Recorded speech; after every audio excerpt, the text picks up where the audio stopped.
كيفوت الوقت والزمان والحكمة من الضربات اللي قسمت ظهرنا كتبان، كتولي تميز ما بين الصح وما بين البهتان، ما كيبقى يأثر فينا لا ربح ولا خسران، اللي بغا يبقى مرحبا واللي بغا يمشي لهلا تردو طرقان.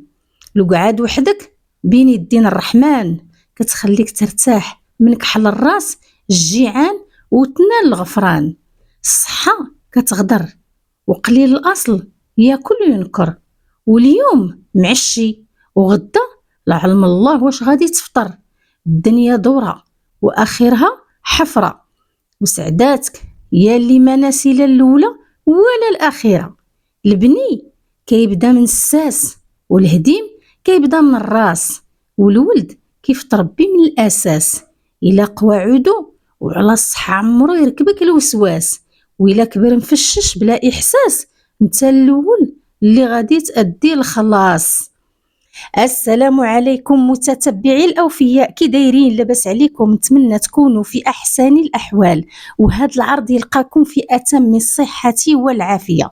الناس اللي داخل وخارج الوطن، الناس دائما اللي كتدعمني، كنشكركم من القلب، كنشكركم على التعليقات الجميلة، كنشكركم على التفاعل ديالكم مع الفيديوهات، وكنقول لكم عواشركم مبروكه بالصحه والسلامه ان شاء الله يا ربي.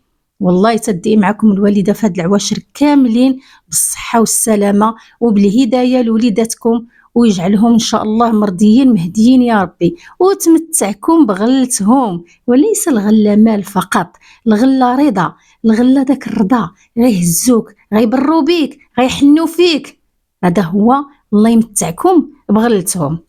غادي ندخلوا في الموضوع مباشره. الموضوع اللي انا بالنسبه لي تناخذو من جوانب اخرى، ودائما تتكون عندي نقاط ماشي غنقول لكم مختلفه، ولكن تتكون عندي نقاط تثير انتباهي. ما عرفتش، انا هكا تنشوف الموضوع وهكا تنشوف هاد الشوهه اللي كنشوف فيها واحد الجانب مظلم، واحد الجانب اللي هو فعلا جانب خطير. ومن البدايات ديال الانتقاد ديالي تنقول لكم كاين واحد الجانب خطير عند الاسره المشوهه اللي متمثله من طبيعه الحال في بنانا مافيا. ما نقولوش البقه، عاجبها البقه بكا بكا، عاجبها ومفرحنا بها بنانا مافيا، لان فعلا اللايف ديال البارح برهنت وبالدليل على انها فعلا مافيا، على انها فعلا عندها واحد التأطير، على انها فعلا خدات واحد فن الخطابه اللي كتقدر تروض به القطيع. وكل مره لاحظتوا الجرعه تزداد وتزداد، الجرعه كتطلع، الجرعه ديال الاستحمار اللي ما بعده استحمار. عندنا نقطتين بعدا في هذا العرض، نقطتين مهمتين قبل ما غندوزو للشنيتيكا والسبب ديال الهضره ديالها البارح منين جا. النقطه الاولى ديال واحد اللقطه اللي قلت ربما يتيرها شي حد ديال الفيديو، فاش خرجت هي ودات معاها البنوته ومشاو يتقداو في بنسوده، فاش قلت لكم البوسات صغيره على البنيته، ما علينا، هذيك تتبقى دي فيتيليتي. ما المهم ماشي حويجات اللي هي تهتم بنتها، هي ادرى انها تعطي لبنتها الاجمل. من هذا كيستعملوا اسماء التفضيل، فكنتمنوا يستعملوها حتى في حياتهم الشخصيه، ولكن هما اصلا ما تيعرفوش لهذا الشيء. ما علينا. منين جات راجعه شفتوا بانها صورات البنت كتلعب من هنا وكتجري من هنا، ماشي ما كتشمش عادي، واخا ماشي مكان للعب، التراب وداك الشيء تقولي لا التراب، لا ماشي مكان للعب. هذاك الشيء علاش هي داتها لذاك البلاصه، وهي دائما تتعمد، بغات زعما الناس دابا تكري لعبات في الوسخ. لا ما نقولكمش انا لعبات في الوسخ، وليداتنا لعبوا، خرجوا لعبوا، لقيناهم فيهم التراب ولقينا، ولكن تندخلوا تنغسلوا ليهم عادي، ما تنديروش ميساجات. لقاتها المهم كتلعب في الحجر، زعما راها كتربي دابا بنتها هي واحد التربيه ايجابيه، كما كانت قالت لنا على التربيه الغير النظاميه، تربيه ايجابيه، مع العلم ان حنا ولادنا تنربيوهم، ولكن في شي حوايج راه تنكونوا يعني حاسمين، كتكون شويه الصرامه، ماشي بالضرب ولا بتخرج العين ولا بالقجان ولا لا، كتكون بالكلام، كتكوني حاسمه وصارمه في بعض الحوايج. هي لا، هي دائما ديك مامي، لا مامي رصاي، ما علينا، حنا ولفنا. ولكن شنو قالت في التالي؟ قالت لك النوبة كتموت على شي حاجة سميتها الحجر، غادي تدور شي شوية لي تقول النوبة ما كتحملش تخرج للزنقة. هذا التناقضات لعل كترضى. وقالت لك هي من اطفال الحجره. دابا حنا واش الجيل كيما واحد الوقيته قلت لكم كتمررنا ان كنربيو واحد الجيل اللي غيكون في الصفوف الاماميه، عقلتو الصفوف الاماميه دازت هذيك جيل اطفال الحجره. حنا تنعرفوا اطفال الحجره اللي كيبكي معاهم العالم كامل. حنا الحمد لله في بلد الامن والامان، في بلد السلام، في بلد اللي حنا ما محتاجينش اننا نربيو واحد الجيل. كاين اجهزه متخصصه في تكوين الجيش وفي تكوين حنا داك الاطار بعيد علينا كل البعد وما عندناش الحق نهضروا فيه حتى 4 كلمه. اطفال الحجره قالت لك هي كتموت اطفال الحجره والا عندها هي ملي كتبقى تهضر بحال هكا الصفوف الاماميه وكذا وهادشي فين كتلقاوه؟ تلقاوه عندها ايام الخمار، كتلقاوه عندها ايام داكشي اللي عشت كتلقاوه عندها هي، بحكم الفكر ديالها اللي كتحملو، بحكم الفكر ديالها اللي طاغي عليها واللي كتحاول تمررو عبر المواقع. واش حنا بنوته اطفال الحجاره شوفوا ما شتان ولا مجال للمقارنه ما بين طفل تيلعب كيلعب وما بين طفل اطفال الحجره في المكان اللي كتعرفوا اطفال الحجره في فلسطين، واللي راه كما تنقول لكم ملي كنشوفهم راه قلبنا كيتقطع عليهم. ماشي نجيو حنا ونبداو نرميو واحد الكلام اللي كبير ماشي خطير، كبير وعنده قيمه ديالو كتعرفوا، ولكن هي كتجيبو في واحد المكان وتحطو وتخليه يدوز هكاك. بالنسبه لي انا ما تيدوش عندي مرور الكرام، فضروري غادي نوقف عند ديك النقطه. وكتعرفوا منين كنوقف عليها علاش كنوقفوا؟ لان هذاك المصطلحات كتعرفوا هي منين كتجيبهم. هادوك المصطلحات دائما هي تصطاد الفرصه، تتحين الفرصه وتحط بحال دوك اطفال الحجاره عرفتو كتموت النوبه. عاود يجيني شي تعليق ديال النوبه كتموت على الحجاره، خصها تهاجر وفي خضم هاد التجاره عندها واحد الافكار خصها تمررها باي وجه كان. فوق ما تجينا الفرصه غادي نرمي لكم شي حاجه. علاش؟ لان هذا هو الخطاب اللي باغيه هي يتمرر في المواقع. وعلاش لا ما يوليش سائد في المواقع؟ علاش لا؟ لان جينا عاوتاني الطلاق واللي جايه هي بعدا اول حاجه باش نجيو انا مافيا على اساس غادي نهضروا حتى حنا بداكشي ديال المجتمع وداكشي اللي متشبت به المجتمع، على اساس بنتي بنوت تزوجات وجات نيشان لدارهم وراجلها كيصرف عليها وهازها ومغطيها ومستتها ومهنيها، ايه ما كتخرج ما تدخل، ولكن تطل في المواقع زعما راني جالسه كانت كتقول لك معززه مكرمه. فينا هي الكرامه؟ فينا هو العز؟ وريوه لي ما شفتوش انا، لمستوه شفتوه، شفتو العز في شي حاجه، شفتو العز في الكلام، عقلتو على التنمر اللي كانوا كيتنمروا عليها العاقه وباها، على القصر ديالها اللي كتقول لك الناس كيتنمروا عليا. اول ناس تنمروا على القامه ديالها كانوا هما غاديين يشريو لها الطالو اللي مارا وتيقول باش تعلى شي شويه. حنا ما كنا عارفين هذيك الساعه لا قصيره لا والو، عن نفسي بعدا اتكلم، ولكن هما وصلوا لنا الفكره وعطاوها. علاش ما كانتش كتجاوبهم؟ لان معاهم خدامه غير تنمروا هانيه شي انا كانت قالت الله يعملكم ما عرفاش ديروا، غير عطيوني غير عطيو باش تبان. ديك الساعه دي قالت لك كتهضر على الطلاق، والطلاق ماشي شي ما خصش الطلاق ما يشدوش المراه ما تطلقش. ما علينا غنمشيو نقطه جايه من دارهم راجل كيصرف هازها كيصرف عليها من مجاميعه، تيدير اللي بغى برا قالت لك يدخل راجل في الدار، وهذا تيكون بعدا راجل ماشي الديوتي اللي مسوقه له بحال اللي ما عرفت شنو هو، ماشي الديوتي اللي كيخدموا عليه العيالات بناتو مرتو ولادو كلشي دابا راه خارج. هاد الخرجات كلها بما فيهم سويعده ولادها كلها تصب في مصلحه ديوتي. هذا هو الراجل اللي بغات تروج لنا عليه الرجل المغربي. لا لا لا، حنا الرجل المغربي شكل اخر. رجل بمعنى الكلمه كيصرف على دارو تيقد بدارو. رجل بمعنى الكلمه، هذا هو الراجل. هاد البنانه مافيا اللي اول حاجه هي براسها دارت تشبعات، ما خلات فين ما خدمات، على بدليل الدبلومات والخدامين اللي خدماتهم وراكم شفتوا كلكم، راه قلت لكم راه الخدامين اللي خدمات ما خلات جالت مشات.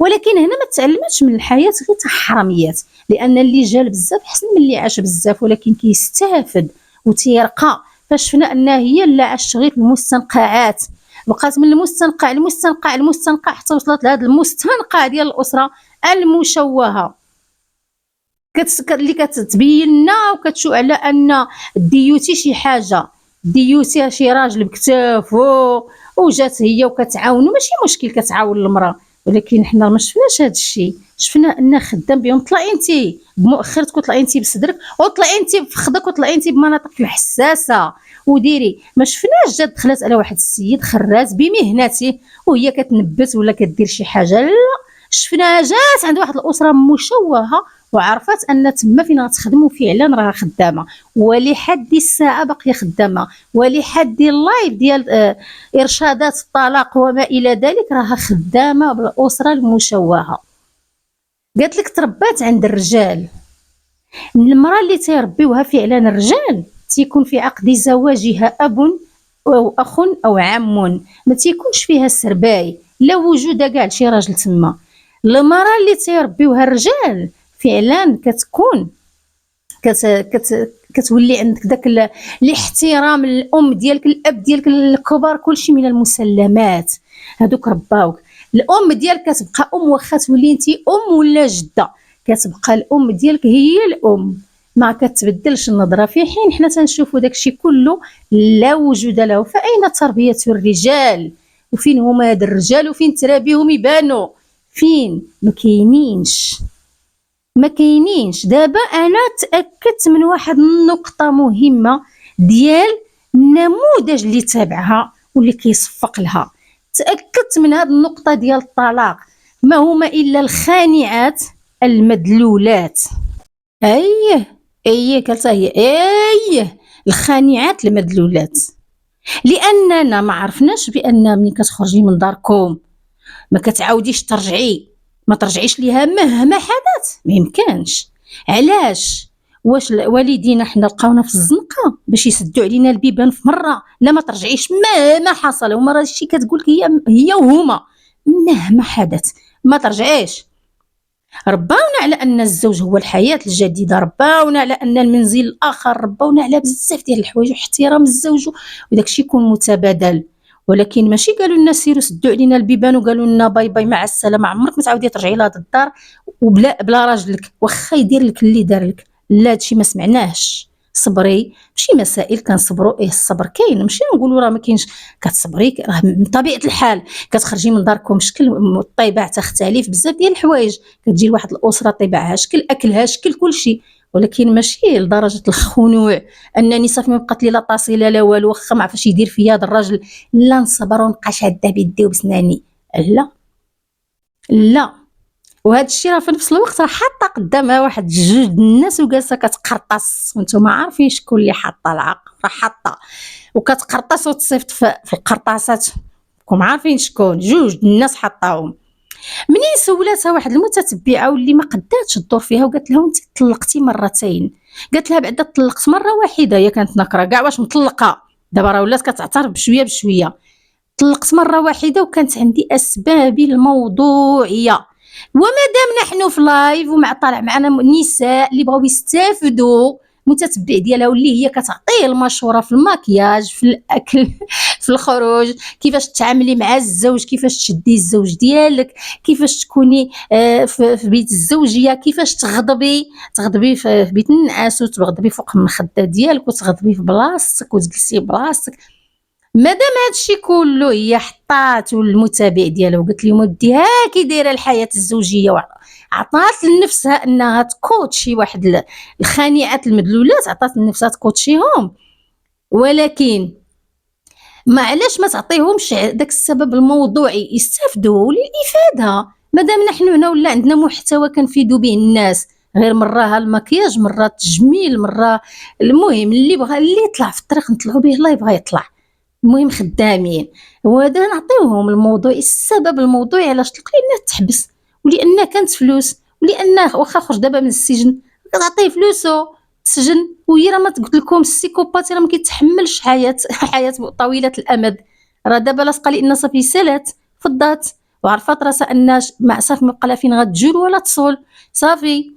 هادشي علاش اما باش نجيو نسوقوا حوايج اللي ربي سبحانه وتعالى صورة كاملة فرض صورة كاملة اسمها الطلاق، وفيها بزاف تجي هي تقول لك لا ما تطلقوش نصبروا، ولكن هي حنا عارفين كتكلاشي، ولكن في نفس الوقت شوفوا هذا ما تيعنيش ان ضمن هاد المسائل اللي كتعطي كتبدا تمرر داكشي اللي بغات. اصلا هي العلاقات الشرعيه كيعترفوش بها، كيعترفوا بالعلاقات الغير الشرعيه، كتكون عندهم شي هادشي ديال العلاقات الرضائيه اللي خرج بالسعدات عليهم. فكتجي دابا كتعطينا معطيات الطلاق وهادشي كله حنا عارفين انها كتكلاشي، وفي نفس الوقت انا تنشوفها دائما الفكر، لان مادام كنقول لكم تقراو هذا بنانا مافيا، حيدوا غير الصوت وقراو لي واحد التوتر في الملامح، قراو لي واحد الزديح، تفكرت البارح الزديح والرديح في الكوزينه، قراو عرفتو ما نقول لكمش كيف تتعامل مع داك المطبخ، مع حيت هي ما موالفاش هي الاستقرار ما موالفاش. فمنين لقات هاد الاسره وشبطات فيها فغتسوق بان الطلاق، لا ما تطلقوش، لا كيكونوا اسباب اللي ما يقدرش، لا يقدر الراجل ما يتحملهاش ويطلق المراه، تقدر المراه ما تتحملش اسباب فعلا وكتطلب هي الطلاق، وهذا الشيء حنا عارفينه. خليونا من داك البساله ديال طلق هكا داكشي حنا ما تنهضرش، ولكن هي عطات بانه ما تطلقيش، ما تقوليش طلق على فمك، مالي انا نصبر وكتكلاشي هذيك. شوفوا الكلاشات بالنسبه لي انا الكلاشات ولا لعب بيناتهم، وحده حاطه ستاتيو على برج الجوزاء عاد كترد عليها هذاك الشيء انا بالنسبه ليا ولا لعب. فدائما منين كنكون كنناقش معكم تنقول انه يكون واحد العرض اللي ممكن نقدموا فيه شي حاجه ونعرفوا بانه عبر المواقع كتمرر افكار وافكار خطيره عبر المواقع، وهذه دائما قلتها من البدايه، خصوصا بنانا مافيا لها فكر كتبغي تمرروا بفين ما جاب الله.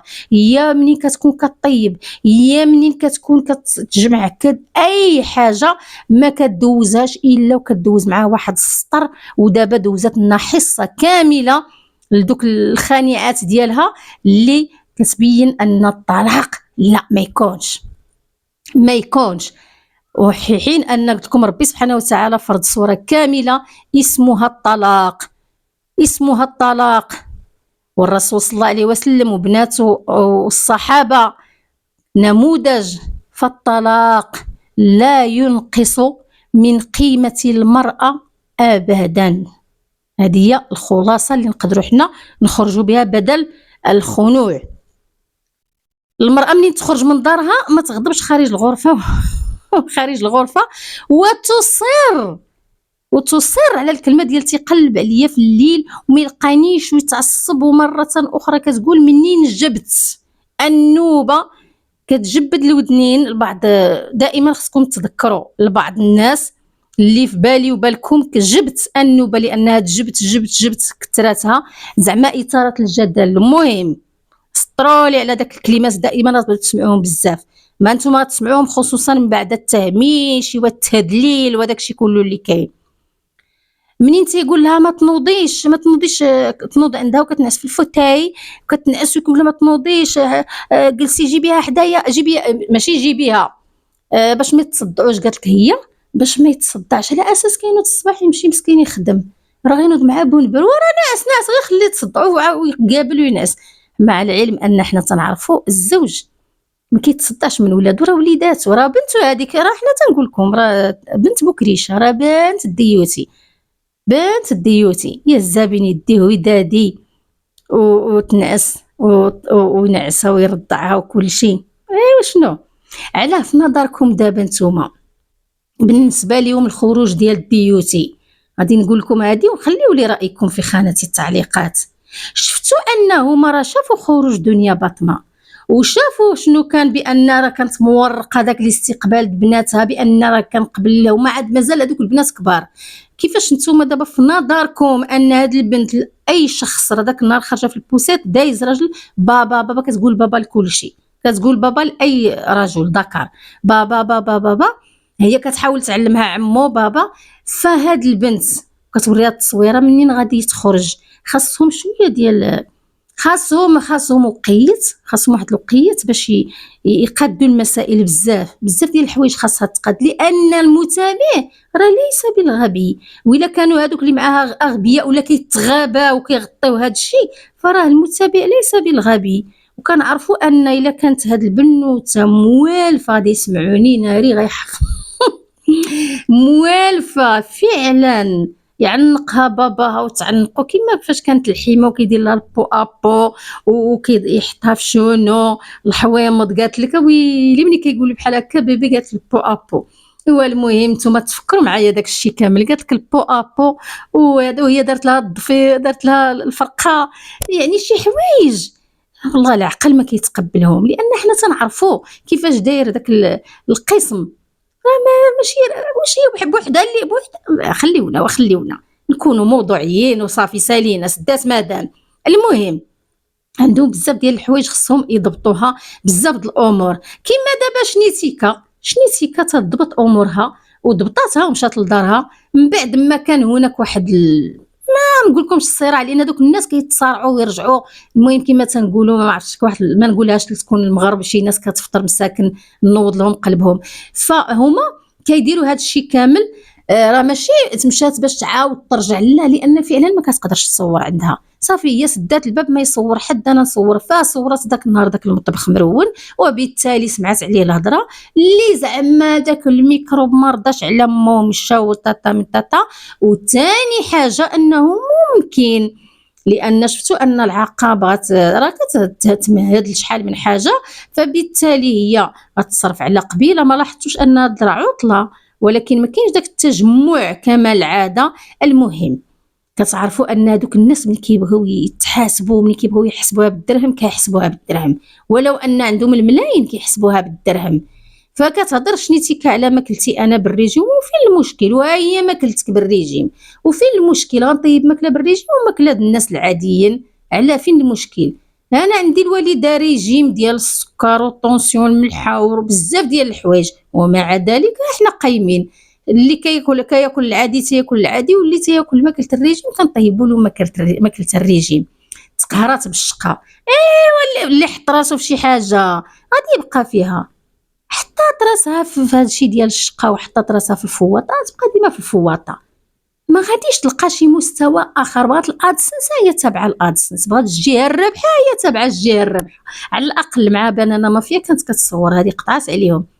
فخدات قرار انها تقيل في دارها وتمشي في الليل تبات مع العاقه. غتقولوا لي الميكروب بغاو يديروا يعني لا راه زعما ما تيمشيش عندها. راه ما لاحظتوش ان الميكروب شاد واحد جامع حتى ما عبلو حتى يقرب الولاده، عاد غادي نبداو نمشيو عاوتاني ولاده وهنا الكلينيك ومن هنا ومن هنا، وندير واحد 5 الفيديوهات نطلعهم على ظهر عبلو. الخانوع حتى هو من الخانئين، لا هو لا مرتو. المهم كما قلت لكم دائما وتنقولها لكم متتبعين ديالي الراقيين، دائما منين كيكون لايف غالبا وحتى في الفيديوهات، ولكن لايف لان كيسعروا مع التعاليق، فبالتالي كتخرج حوايج بزاف. فما كانت هذاك اللايف ديال البارح الا التمرير لبعض الناس. ودابا على هذا الحساب حتى سويعده خصها تشد فيه بيديها وبسنانها، ما بقاش داك الكلام ديال ايوا انا بعدا ما نقدرش نجلس مع راجل دارت به مرتو دعوه ديال زنا المحارم. لا، دابا على هذا الحساب بالنسبه لي الفكر ديالها، ولو هاد المراه ما عرف اش يدير له، خاصها تبقى شاده فيه حتى هي بيديها وبسنانها وما تقبلش الطلاق وتجلس. مع العلم ان هي راه كانت قالت غير عاد قالت بانها انا الا خلاها انا بعدا غنمشي بحالي بوحدها بلا عصا قرات. دابا قالت لك لا سيدي، هي شاده بيديها وبسنانها. ايوا غير ترصي وتعرف راسها قبل ما تعطي النصائح لعباد الله، تعرف راسها هي بعدا فين حاطه رجليها، وتحط رجليها وتشوف هذا الواد واش كيدي ولا ما كيديش. لان راه حتى المشوهين مشوهين مادام ان مشوهين راه ما ساهلينش ليها بديك باش كتصور هي، راه ما ساهلينش من طبيعه الحال، لان اصلا مشوهين ما بقى لهم حتى هما علاش يحشموا ولا علاش يخافوا ولا صافي. الناس بايعه، الناس ما بقاش عندها شي حاجه سميتها كرامه، الناس ما بقاش عندها شي حاجه سميتها عزه النفس. الناس كتسنى يخرج ديوتي يرصيو امورهم، وديك الساعه غادي يقراو الساحه اليوتيوبيه شكون اللي طالع باش ما يمشيش داك الباز خاوي. يعني راه ما يخرجش ديوتي من غير الا لقى الساحه مقاده ومبلبله وكل شيء ناضي. خليونا متفعين القناه حتى الساحه اليوتيوب. اما هي دابا تقتنص الفرص، لان اصلا نعطيكم واحد النقطة مهمة، أن الديوسي حاط واحد النقطة، واحد الشرط مهم جدا. خليونا من الشرط ديال الرحيل وتخلي فلانة وتمشي، بأنه هذاك الشيء اللي كانت كدير زمان المؤسسات وداك الشيء سي فيني، بغات غديرو في قناتها وقدامو هو ما يكونش في دارو، ما يكونش الهضرة يعني بزاف الشيء راه ماشي كتخرج صاعرة من شوية، بزاف بزاف بزاف. المهم طرقنا اليوم نظرية الطلاق من منظور بنانا مافيا. نظرية الطلاق من منظور وحده مجلوقة وربي جاب لها راجل ديوتي، استغفر الله، طاحت على ديوتي. مهم طاحت على ديوتي وكيحسبت ليها راه ما عرفت شنو شدات، وباغيه تصور لنا الديوتي انه هو الرجل المغربي. داك الديوتي لا يمثل المغاربه في شيء، الاسره برمتها لا تمثل الاسره المغربيه الاصيله، وهذاك الشيء اللي كتمرر فلا علاقه له بالمغاربه. واللي كيسني حنا في عقد الزواج ماشي سرباي ولا ولد الجيران ولا الجار، ولا كيسني الاب ولا العم او الاخ، هادو هما اللي كيسنيو في عقد الزواج ديال وحده اللي فعلا تربات على يدين الرجال. كان هذا هو العرض ديالنا ديال اليوم. شكرا على حسن الاستماع، الى عرض قادم ان شاء الله. ما تنساونيش من تعليقاتكم، ارائكم خارج الشاط، وما تنساونيش من البارطاج. شكرا لكم من القلب على التفاعل ديالكم، لكم مني كل التقدير والاحترام. السلام عليكم.